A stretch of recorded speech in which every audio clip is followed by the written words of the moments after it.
Ladies, gentlemen, good people, not so good people. I leave it all up to you. It is your boy Cool McCain. Game ready, game prepared. But we here for a truncated late episode. Monarchs of Wrestling. Life be life sometimes. I'm with my man, the Playmaker. Playmaker, what up? What's up, man? You good over there? Like you have some struggles. Hey, there's always struggles, but hey, I ain't dead, so I'm good. And that is true. That is true. So yeah, man, I'll be alright. You rocking the Eagles gear ahead of the football game tonight. Yes, Actually, sir. like Yes, sir. Yes, sir. A little surprise. Not gonna lie, surprised that we actually did get in the college football playoffs. Surprised my boys got in. I ain't mad, just a little surprised. You know what I'm saying? but you still can't come on the show because of what you said last week. God darn Duke. God I darn think I did the show right. I didn't. That's what I thought. Can I fix it? No, I can't. Oh, yeah, I can. Oh man. How that happened? Not surprised. I know how I be getting down sometimes. But that's for a discussion for a later date when it comes to college football. But your Canes did get in. That's a good thing. They did. And all the I'm gonna use a reference, all the tomfoolery the committee put everybody through. Huh. Well, I have a differing opinion on some of the stuff. There was some tomfoolery by the committee because I personally feel like if you are not the best team in your own division, there's so many ways I could. Boy, there's so many ways I could twist it if I really wanted to, and really, really go into it. You feel me? But I'm not. I'm not rocking with that tonight. Tonight, I'm chilling, and tonight,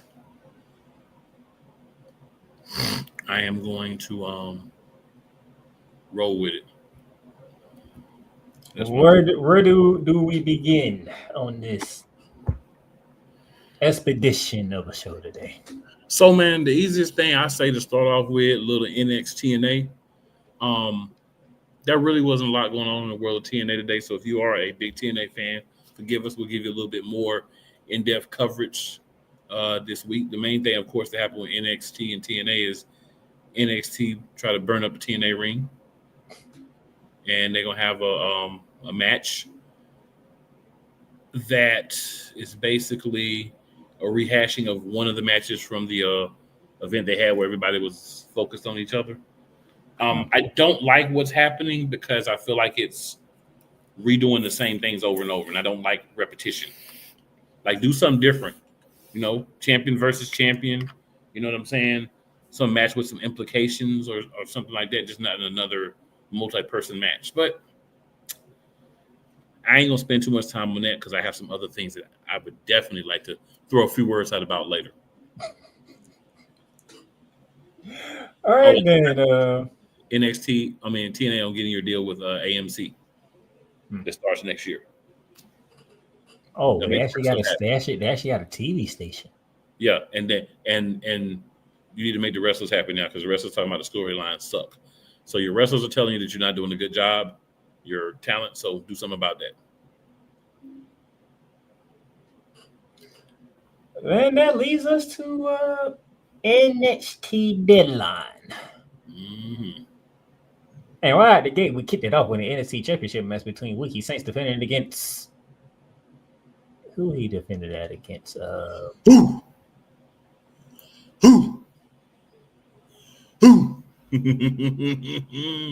The man known as Oba Femi. And all of a sudden, Ricky Saints' worst nightmare came to fruition. The man that you beat for the title was the man who took the title from you. NXT is now in the hands of the ruler once again.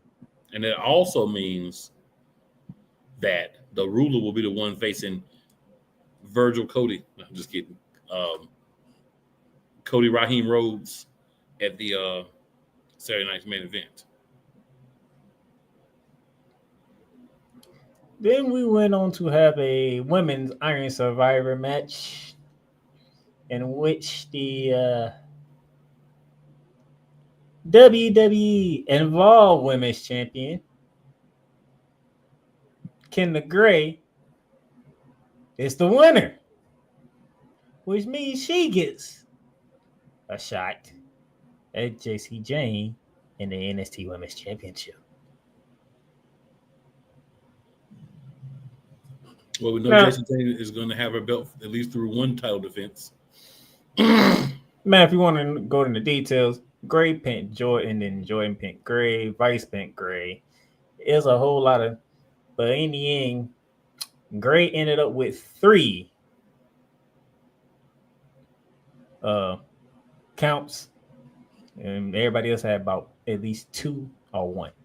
So that's how Miss Gray got that. All Ethan Page, he was in the match against Mr. Iguana. And a match that was very brutal for the North American Championship.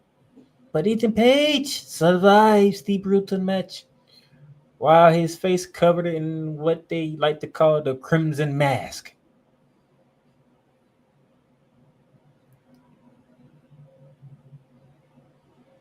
I didn't see that. I ain't see blood happening, did you?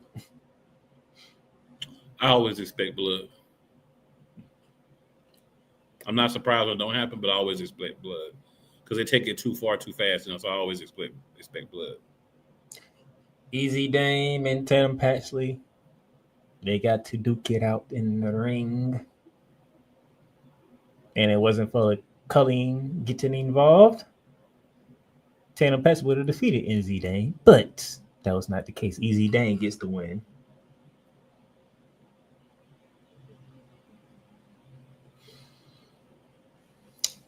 I just think they should just like tell him Pastor just go completely crazy. That way she can just run through the roster. Because nobody would know how to defend her. I think that's what they should do with Tatum Paxley.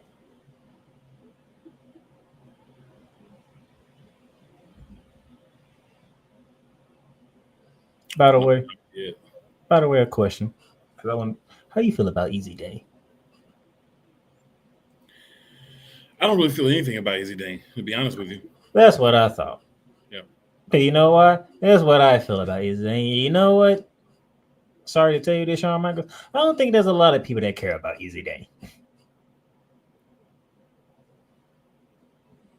Easy Day does nothing for us. Nothing.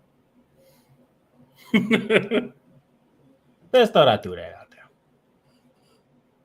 Then we had the men's Iron Survivor match as the main event. Leon Slater, Javon Evans, Joe Hendry, Dion Lennox, and Miles Bourne, who will challenge the new NXT champion, Femi, some point down the road. I love some point down the road. Why can't we just have a consistent date, a specific date for it? But that's just me. So, Evans pinned Slater. Lennox pinned Evans. Hendry pinned Bourne. So, Evans, Leonard, and Hendry all at one. Slater pinned Hendry, so Slater's name is in there. Bourne pinned Lennox, so everybody has one fall each. Who can get the deciding fall? The young OG. Javon Evans pins Miles Bourne with a few seconds left to get the dub.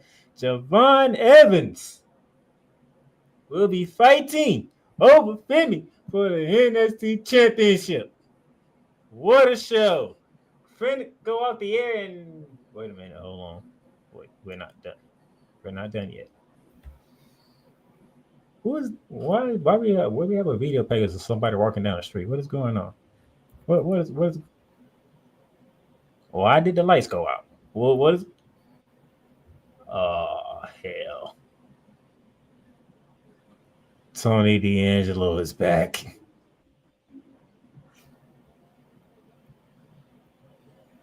Yes, he The is. the dawn of NST has returned, and he planted Javon Evans and stared a hole through Obafemi, who looked it like he saw a ghost.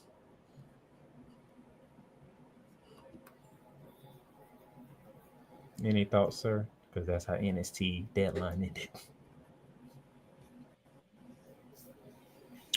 Well, just the guy who pinned him, so that's gonna have a little bit of interest to him. Now, I will say this.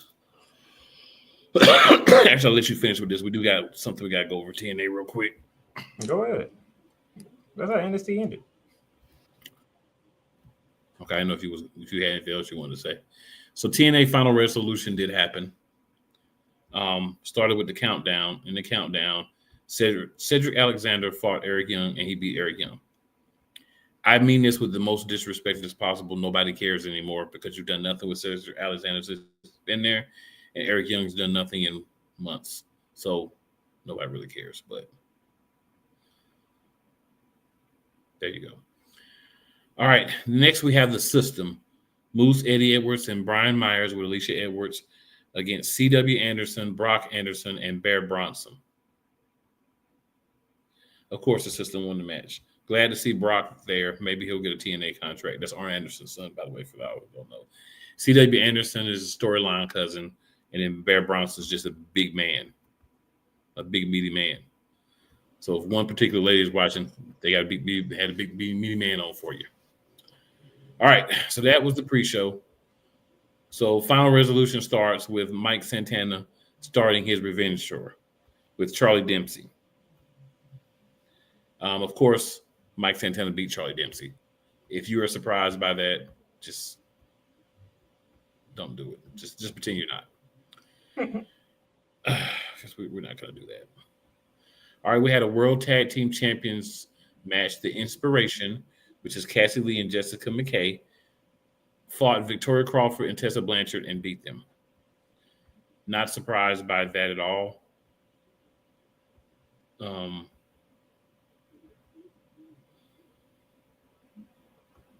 Let's see. I guess there's really nothing else to say about that. So, Director of Authority Santino Marella asked the liaison, his daughter Ariana Grace, for help in the investigation to find the NXT Outlaws that tried to burn up the ring, do all that. So that'll be interesting to see what angle they're going to take with that.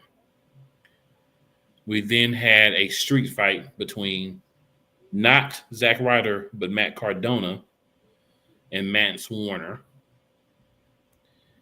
And of course, Matt Cardona beat Mance Warner in a street fight. Steph DeLander was there too, but I mean, Matt Cardona is a really good wrestler. Zack Ryder can't beat anybody. All right, International Championship match. Stax versus Steve Macklin. And the new TNA International Champion is Stax Lorenzo, now just Stax. He was accompanied by Lexis King, and he's a new TNA International Champion. So Steve Macklin with a short reign for a second reign as basically another NXT superstar taking the TNA title. Mm-hmm. And I want to say, if you're going to take a TNA title, and this is no disrespect to the world titles or anything, this is the best looking title TNA has. So if I'm taking the title, I want to take something that look good. That's this right here. So yeah, if you haven't had a chance, go look up the International. You'll like what you see. You would definitely like what you see. So Stax, he's just going by Stax now and not chanting Stax Lorenzo anymore. It's just Stax now. So Stax did what needed to be done. So yeah, we had that belt switch. It's always interesting, let's say. If nothing else, it's interesting. And then to continue on, Knockouts World Championship. Yiling Lee versus Zaya Brookside. So, if you watch wrestling, you can kind of tell who's winning this match. Yiling Lee with her first title defense. Congratulations for your title defense. Glad you actually had the title too, and love it. Danny Luna came out and attacked Lee Ying Lee and Zaya Brookside. And then Indy Hartwell came out to run Danny Luna off after the match. So, a little something brewing there. Smells like a 4-way or a 3-way.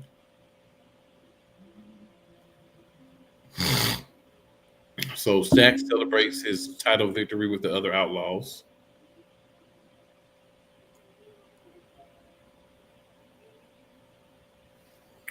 We're not going to that right now. We'll talk about that next week. The Rascals versus Order 4. The Rascals won. Of course, we have the original Rascals. Desmond Xavier, formerly known as Wes Lee, Zachary Wentz, Trey Miguel, and then Myron Reed, their added guy. And that was, of course, John Schuyler, Mustafa Ali, Jason Hodge, and Special Agent Zero are Order 4. All right, tag team title match. Tyson DuPont and Tyreek Igwe, which are two of the other Outlaws, NXT Outlaws, had a match against the Hardys. And, of course, they lost to the Hardys because we already had one belt. We weren't going to have another one.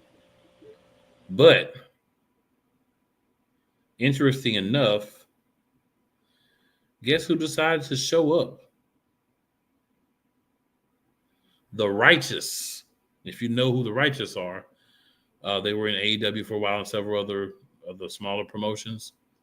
Vincent and Dutch, they've showed up, and they will be challenging the Hardys next, it looks like. Eric Young says there's a disease in TNA wrestling. He's going to cleanse it. So I guess they're trying some new storylines. X Division Championship, Leon Slater versus AJ Francis. Leon Slater defeated AJ Francis. I don't think anybody's surprised by that. None of these are not things that are shocking. There's going to be a dog collar match Thursday between Danny Luna and Indy Hartwell. That's all I'm going to say about that. I'm not even going to say anything else about it at all. I'm just going to let you know that that happened. TNA World Championship, Frankie Kazarian versus JDC. Frankie Kazarian, of course, defeated JDC. That's, again, no shock, no surprise. None of this really was a surprise. Then they had a brawl at the end, but we'll, like I said, kind of talk about some of those things a little bit later on in our truncated version here. There's that. Honestly, I'm a big AEW guy. I got a couple of comments. Let's go through them real quick. If we have comments. Let's see. We only got one. Yeah, we got one from Daniel Berry. He says, "Happy Monday. Hello, everyone. Appreciate you, Daniel Berry, for tapping in with us." We're just going to go ahead and go to what else we're going to talk about tonight. AEW, we could technically talk about, but, I mean, the main things that happened on AEW is, respectfully, we had the Hangman Page interrupted another thing with the group of tough guys, I'm going to call them, the Ops. And Swerve wasn't there that week because he had another thing, but it's not a lot of individual stuff. When I say that, I'm not saying it to actually down AEW. I like what they're doing. They're continually building those stories. So it's not like not talking about it this week means that there's going to be a whole bunch of different stuff next week. It'll just be continuing on the storylines that they've actually been going through. I will say one thing from AEW. Mercedes Moné is no longer Ring of Honor champion, television champion. She lost that belt back to Red Velvet. Just want to throw it out there for those who are lovers of her, because, I was kind of surprised that she lost, but she did. All right, sir. Was there anything from? Well, I know you want to go over Saturday night's main event, so have at it, my good man. All right, so we have Saturday night's main event this week, and it's centered around one man and one man only. It is the final time that we will see John Cena compete in the squared circle. He has already come out and said once he's done on Saturday, December 13th, that is it. Do not ask for him to come out of retirement to wrestle. He has done it for 23 years and he would like to close that chapter. Even though he's not leaving the wrestling business, he is just closing the chapter on in-ring competition. All right. Who is John Cena facing? That would be the Ring General Gunther for Saturday night's main event. And this is the man, in my opinion. This is the man, in Kuma Kane's opinion, that is going to beat John Cena at Saturday night main event and send the Never Seen 17 champion off to retirement. Anything you would like to add, sir? So I want to have a quick thought on this whole tournament. This was an opportunity for WWE and for John Cena to put over new guys. And what did we get instead? John Cena versus Gunther. An established star versus John Cena. When I say like WWE does not do a good job of trying to build up new stars, this is what I'm talking about. You could have had Bronson Reed into the tournament and win. But what did you do instead? You got a guy that already has done garbage in Gunther, right? He's already been great. He's already had some garbage stuff. He's established. The man's almost 40 years old. What happened to building up the next generation? This is not doing that. Gunther versus John Cena in his last match does nothing for anyone but Gunther. This whole tournament should have been young guys fighting each other for the opportunity to fight John Cena. Young guys from the main roster, young guys from NXT. Hey, even if you want to include a couple of young guys from TNA. There should not have been anyone in there that was an established star. That's where this tournament lost its soul and lost my interest. So it's John Cena's last match. I'm not a John Cena hater, but I have to be honest, there's not a lot of luster left on the fact that it's going to be Gunther versus John Cena. Gunther doesn't need the rub. He's going to get the rub. But he doesn't need it. That's the point. Yeah. I had a feeling they were going to do somebody John Cena's never faced. Yeah, it could have been a lot of young guys he's never faced. They could have all fought. He could have had one of these young guys that he put over. So they went with Gunther. So for the first time, it'll be Gunther versus John Cena, and Gunther's going to win. Well, the first time in WWE, not the first time. When did they? They fought back in the day when Gunther was fat. Interesting. Also, there's two other matches on here so far, but I should believe there should be some more on here, depending on how this week goes. But it is a kind of like a Survivor Series type deal. It's NXT versus the main roster. So, as my co-host mentioned earlier, the WWE Undisputed Champion Cody Rhodes will be taking on the NXT Champion Obafemi. Triple H. May I speak for you, sir? Mm-hmm. All right, Triple H. Paul Levesque. I know that Cody Rhodes is QB1. I know he is the flagship star of the WWE right now. But can you do me a favor and just use logic, common sense for this? Because in logic, common sense, the ruler is beating Cody Rhodes.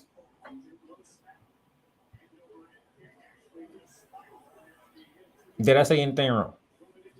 I do one better. Okay. The ruler should be facing John Cena in his final match. That would be interesting. That's what should be happening. Would you like to know some more people who should have been in that tournament? One, Carmelo Hayes. One, Trick Williams. Actually, Carmelo Hayes was in the tournament. He got beat. I know. I'm just giving you a list of names that should have been in the tournament. I'm not Trick saying some Williams. of them were not in the tournament. I'm saying these are the people who should have been in the tournament. Leon Slater, another good name that could have been in the tournament. You had at least one of the guys from Dark State or Trash State, however you like to say it. I like to just go with Trash State, but either way. Even though you can't stand that group. Yeah, because it's not about if I can stand them or not. I can't stand them. But it's the fact that they didn't have to win, but that's the point of having a tournament. Give guys an opportunity. And I don't feel like that was done.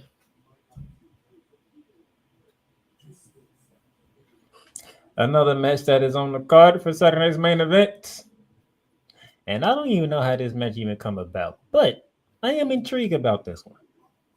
Usually it's my man Kuma King who's intrigued by seeing cakes, no matter what they are, as long as they are cakes and he's interested. But I'm interested in this match. I just don't know how it came about. We have Bailey versus Soruka.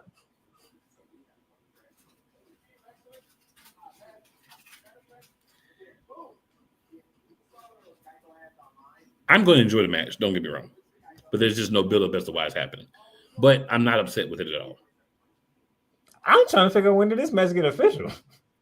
Because, Bailey cakes and then Slender Soul Ruka with those little cupcakes. It's going to be a nice match. The mixed cupcakes at that. Yeah. I was going to leave that for you because I knew you was going to fill that one in for me. I'm just figuring, when did y'all decide to have this one? You're not mad though, are you? I'm gonna enjoy it. I get to see how Soruka fails against a established woman like Bailey. Established. Even though she's in a split personality mindset right now. I like the established. I like the way you said established. I rocks with that. I'm following your trend when you was going off about Gunther being established already going against John Cena. Yes, sir. So I'm just following the trend here. But this is what we are going to do. Mr. McCain, outside the matches that are on the card, give me one female match from NXT and main roster you would like to see, and one men's match from NXT and main roster you would like to see. So I'd like to see Trick Williams have a main roster match. And I would like to see him go up against the other champion, one Peanut Brittle Phil, a.k.a. CM Punk. Ooh, Trick Williams versus CM Punk. I would like to see that match. On the women's side, give me Kalani Jordan against AJ Lee. So you picked the husband and wife duo of CM Punk and AJ Lee. Ironically, I did, and it wasn't even because they're husband and wife. But yep, that's how it ended up. Interesting. Trick Williams versus the world champion, and Kalani Jordan, who is trying to get out of her good girl stage to go against somebody who's known for being Firmly crazy. a good girl. Crazy, but firmly a good girl. I was saying, known for being crazy, and then AJ Lee. Cuckoo for Cocoa Puffs. I don't even know if Kalani Jordan could handle that, to be honest. Hey, it's not about handling. Interesting. I thought long and hard about this. And, for the men, I would like to see Javon Evans on the NXT side. I knew you was going to be him. And across the ring from Mr. Javon Evans, representing the main roster,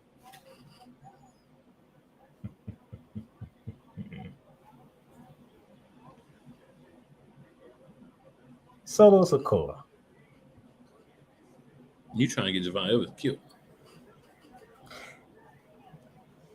No, because I know Solo Sikoa gonna do something to make me laugh. Solo Sikoa has become very entertaining in the ring for me.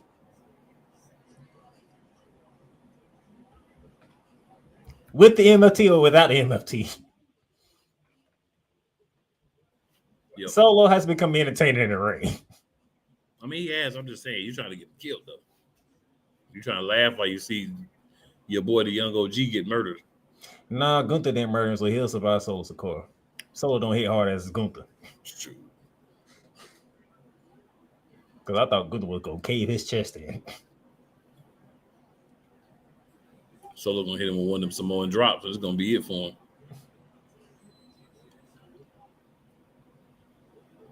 And plus, Javon Evans can do something that I enjoy watching Solo take, like during Cutter.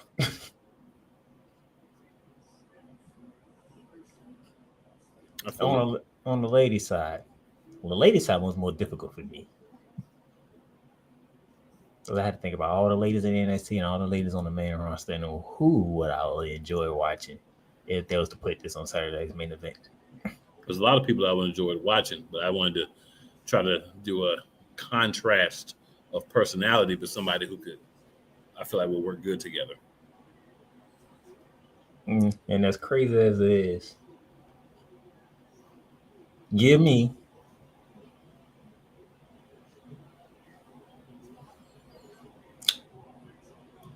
Blake Monroe. Of course. And I'll have her go against Tiffy time. Nope.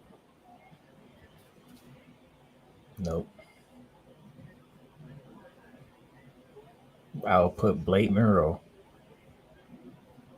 against Io Sky. Okay.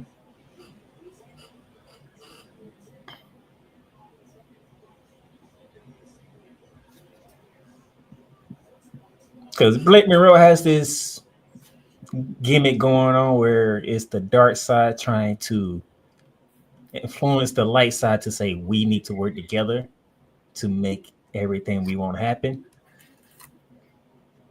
And you're going to need that dark side to put down Io Sky.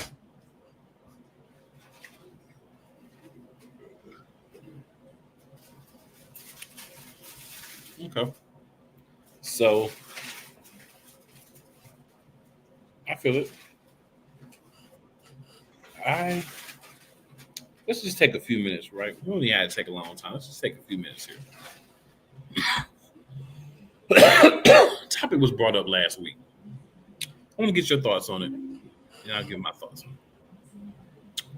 So the question was, why haven't we had African American wrestlers like reach the level of like a Stone Cold, a Shawn Michaels, Triple H, Bret Hart, so on and so forth? What's your thoughts on that, sir? Why do you think that has not happened? And the argument, I know everybody said, "Oh, The Rock is half black and he was." I want to kind of steer the conversation towards a fully African American male. No Samoan mixtures, nothing like that. African American males.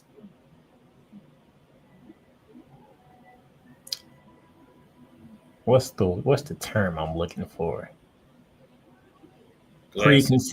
Preconceived notion from back in the day.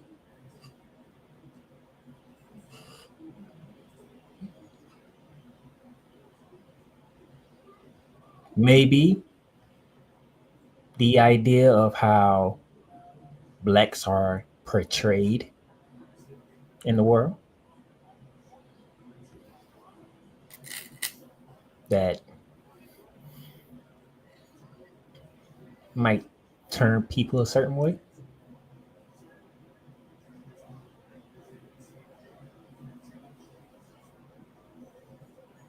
I mean, let's talk about it, because you brought up a family member of the wrestling family, right?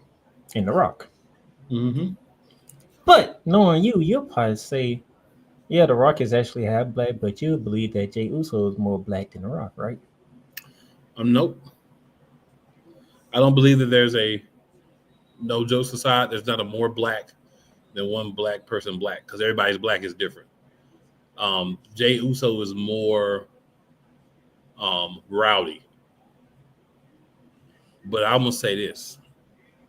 I think for me the issue is the people who are the decision makers don't look like those people and don't care about those people.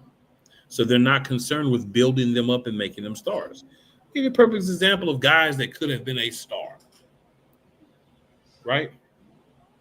One very, very, very, very good example. Bobby Lashley, multiple stints in WWE, 5'2" player.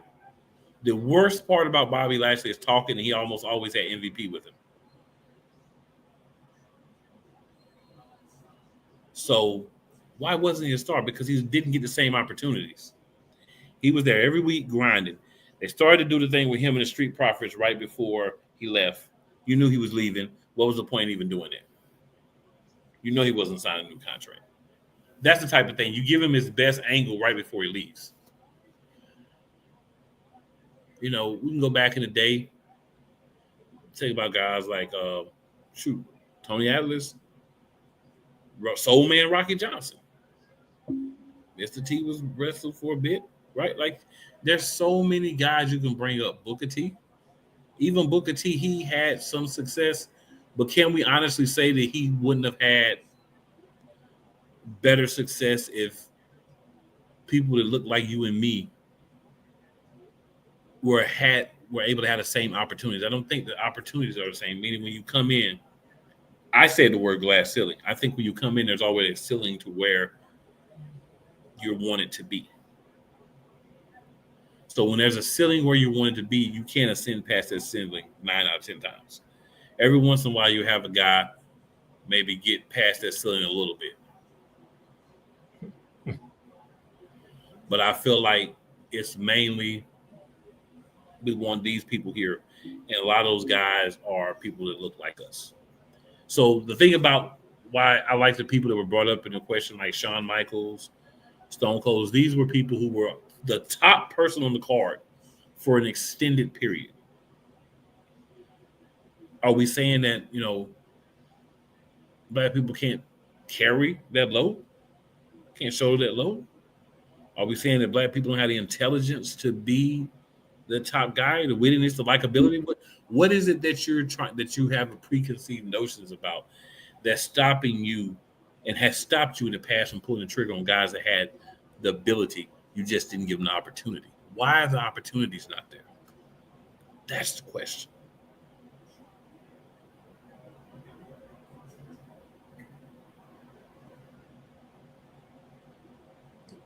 Okay. And you know what? It only takes one person to believe. That's it. It only takes one person. Yeah, but see, you have to realize the wrestling business is a predetermined business.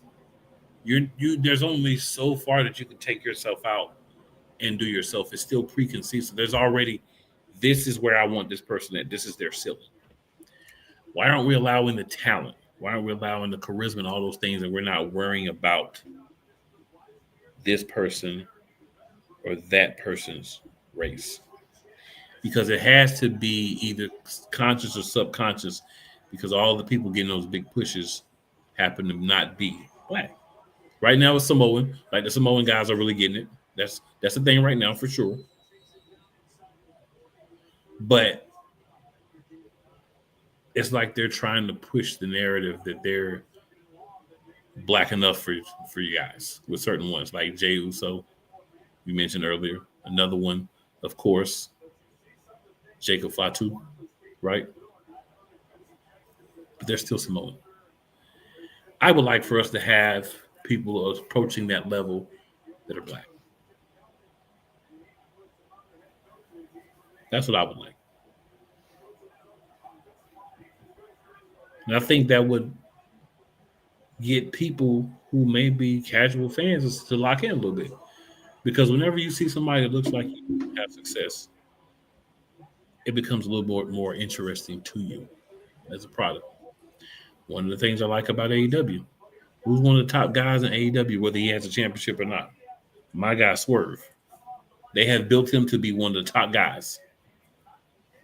He was in WWE. He didn't do it in WWE. But he's one of those guys in AEW.